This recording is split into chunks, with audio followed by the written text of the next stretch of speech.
Halo, assalamualaikum semua. Apa kabar kalian? Semoga selalu sehat-sehat ya. Hari ini kita akan mempelajari tentang alat pembayaran non tunai yang ada di kelas 10. Materi ini dipelajari di ekonomi. Yang pertama, kita akan belajar tentang apa pengertian dari alat pembayaran non tunai. Alat pembayaran non tunai adalah alat yang digunakan untuk proses pembayaran tanpa menggunakan uang fisik seperti koin dan kertas, melainkan uang non tunai seperti cek, giro, kartu kredit, dan uang elektronik. Jadi alat pembayaran non tunai itu berupa tidak nyata. Kalau kita tadi membahas tentang pengertian dari alat pembayaran non tunai, sekarang kita masuk ke jenis-jenis alat pembayaran non tunai. Apa saja jenis-jenis alat pembayaran non tunai? Perlu kalian ketahui kalau jenis-jenis alat pembayaran non tunai itu dibagi 3. Kita pelajari yang pertama, yaitu alat pembayaran non tunai berbasis kertas. Di sini ada cek. Cek adalah alat pembayaran non tunai berbasis kertas dalam bentuk surat perintah pencairan dana nasabah. Jumlah penarikan dana atas nama pemilik rekening atau nama lain yang ditunjukkan tertera pada cek. Selanjutnya, bank akan memproses pencairan dana sesuai dengan jumlah tersebut. Yang selanjutnya ada giro. Giro sama seperti cek, alat pembayaran non tunai yang berbasis kertas dalam bentuk surat perintah kepada bank. Bedanya, giro tidak digunakan untuk mencairkan dana, tetapi untuk memindah bukukan sejumlah dana yang tertera dari rekening nasabah ke rekening nasabah lain. Ini adalah gambar contoh alat pembayaran non tunai berbasis kertas, yaitu cek dan giro. Hampir sama bukan, tapi kegunaannya yang berbeda. Masih di alat pembayaran non tunai berbasis kertas. Selanjutnya ada nota debit. Nota debit adalah surat yang diterbitkan bank untuk menagih utang seorang nasabah atau nasabah lain melalui clearing berdasarkan nominal dan waktu yang sudah ditentukan. Jika Anda memilih menggunakan nota debit, maka Anda harus melakukan utang terlebih dahulu ke suatu bank. Biasanya nota debit digunakan untuk keperluan transaksi antar kantor. Nota debit ini akan sering digunakan di transaksi antar kantor. Kalau tadi nota debit, sekarang ada nota kredit. Nota kredit merupakan surat yang diterbitkan bank dan digunakan nasabah untuk mengirim dan memindahkan dana non tunai kepada nasabah lain melalui clearing. Jadi, nota kredit ini digunakan hanya untuk memindahkan dana. Ini adalah contoh nota debit. Nota debit di sini dipakai di toko yang untuk menagih hutang kepada seseorang nasabah. Dan lanjut, di sini ada nota kredit. Nota kredit ini digunakan hanya untuk memindah danakan dari satu rekening ke rekening nasabah lain. Selanjutnya, kalau tadi jenis yang pertama, sekarang jenis yang kedua yaitu alat pembayaran non tunai berbasis kartu. Yang pertama ada kartu kredit. Kartu kredit adalah alat pembayaran non tunai yang menggunakan mekanismenya utang, mirip seperti nota debit, namun karena menggunakan kartu, prosesnya menjadi jauh lebih mudah. Yang kedua ada kartu debit.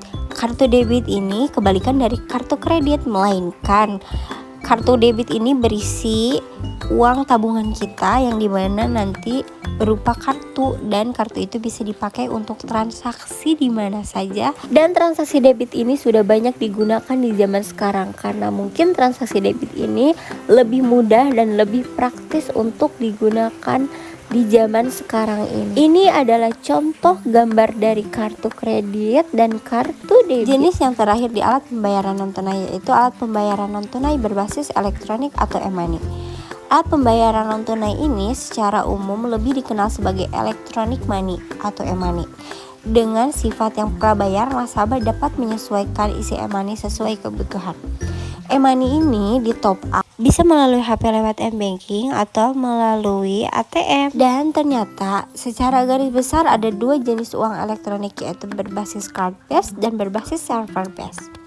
Yuk kita cari tahu. Yang pertama yaitu berbasis card based. Jika dilihat dari fisiknya, uang elektronik ini berbasis kartu, seperti kartu kredit dan debit yang hanya untuk digunakan transaksi pembayaran. Dan yang kedua ada berbasis server atau server based. Lebih singkatnya, alat pembayaran ini ada di dalam handphone, yaitu contohnya m-banking. Sekarang masuk ke manfaat alat pembayaran non tunai. Apa saja sih manfaat dari alat pembayaran non tunai? Yang pertama, transaksi kapanpun dan dimanapun. Ini tuh sangat mempermudah kita untuk transaksi kapan saja ataupun dimana saja. Yang kedua, mudah mengatur pengeluaran.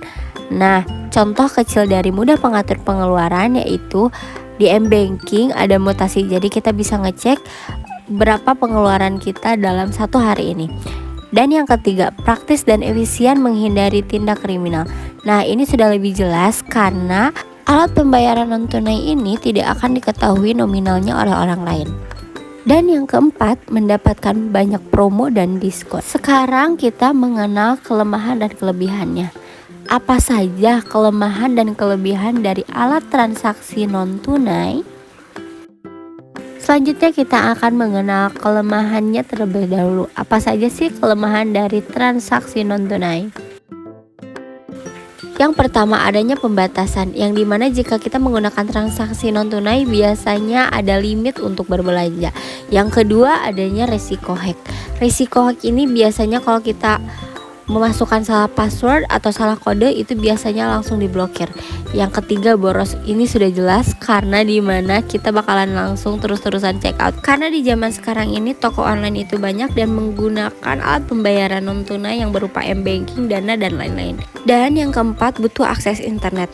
Alat pembayaran non tunai seperti yang ada di handphone itu sangat butuh akses internet. Jadi kalau tidak ada akses internet tidak bisa digunakan. Sekarang kita pelajari kelebihannya. Apa saja sih kelebihan alat transaksi non tunai? Yang pertama, ada transaksi lebih cepat. Nah, ini sudah jelas karena transaksi itu bisa kapanpun, dimanapun, dan kalian bisa hari itu pun, detik itu pun.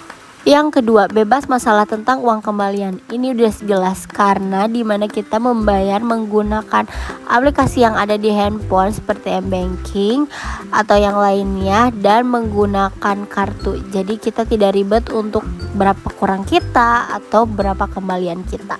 Dan yang terakhir, lebih praktis dan dapat dibawa kemanapun. Jadi kalau kita tidak mau membawa dompet pun kita tidak usah khawatir. Tak terasa semua materi sudah tersampaikan. Mohon maaf apabila ada kesalahan, semoga dapat dipahami. Sekian dan terima kasih. Assalamualaikum.